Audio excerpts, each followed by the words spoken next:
Hello friends, welcome to my YouTube channel. तो चलिए शुरू करते हैं आज के इस जीके के सेशन को। तो ये पहला क्वेश्चन, भारत का सबसे प्राचीनतम ग्रंथ कौन सा है?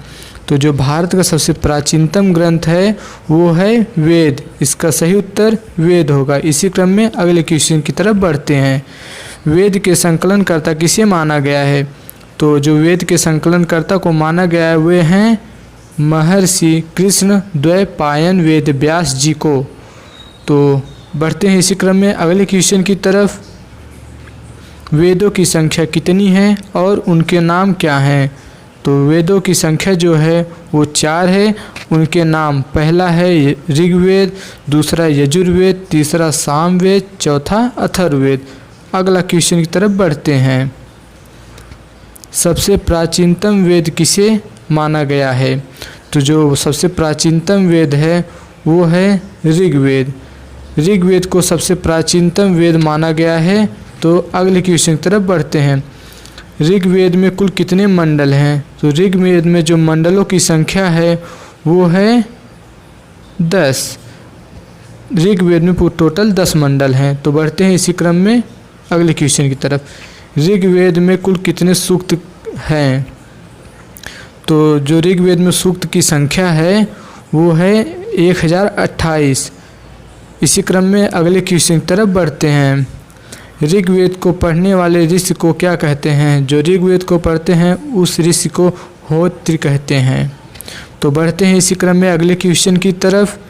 ऋग्वेद का कौन सा मंडल सबसे अंत में जोड़ा गया है? तो जो ऋग्वेद का सबसे अंत में जोड़ा गया मंडल है वो है पहला और 10वां मंडल।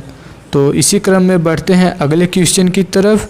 तब तक आप लोग चैनल को सब्सक्राइब कर दें। तो अगला क्वेश्चन, ऋग्वेद के तीसरे मंडल में सूर्य देवता सवित्र को समर्पित प्रसिद्ध कौन सा मंत्र है? तो इसमें जो सूर्य को समर्पित मंत्र है वो है गायत्री मंत्र। तो इसका सही उत्तर गायत्री मंत्र हो जाएगा। इसी क्रम में बढ़ते हैं अगले क्वेश्चन की तरफ। ऋग्वेद के 9वें मंडल में किस देवता का उल्लेख है? तो जो ऋग्वेद में के 9वें मंडल में देवता का उल्लेख है वो देवता है सोम। तो बढ़ते हैं इसी क्रम में अगले क्वेश्चन की तरफ। ऋग्वेद के 10वें मंडल में किस व्यवस्था का उल्लेख है? तो इसका सही उत्तर हो जाएगा ऋग्वेद के 10वें मंडल में चतुर्वर्ण व्यवस्था का उल्लेख है। तो आप लोग वीडियो को लाइक कर दिए, चैनल को सब्सक्राइब कर दिए। तो बढ़ते हैं अगले क्वेश्चन की तरफ।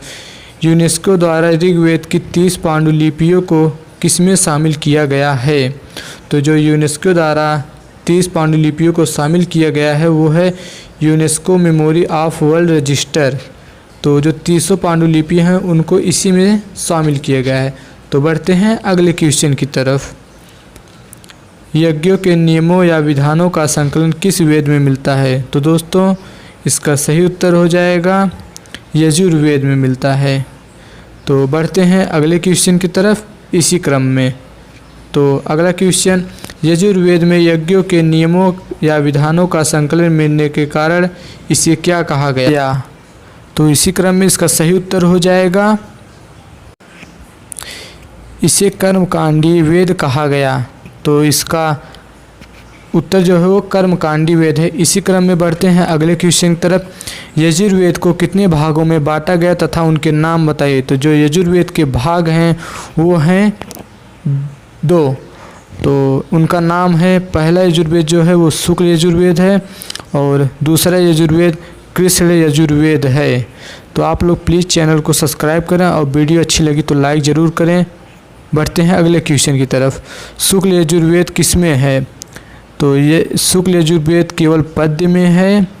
इसी क्रम में अगला क्वेश्चन, कृष्ण यजुर्वेद किसमें है? तो इसका सही उत्तर हो जाएगा कृष्ण यजुर्वेद गद्य और पद्य दोनों में है।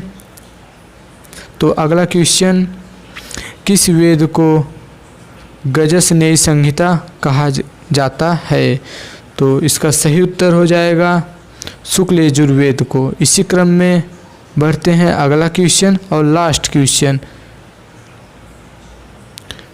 कुल वेदों की संख्या कितनी है? इसका उत्तर आप लोग हमें कमेंट में बताएं। और वीडियो अच्छी लगे तो लाइक और सब्सक्राइब कर दें, जिससे हम आपको और भी वीडियो दे सकें। धन्यवाद दोस्तों।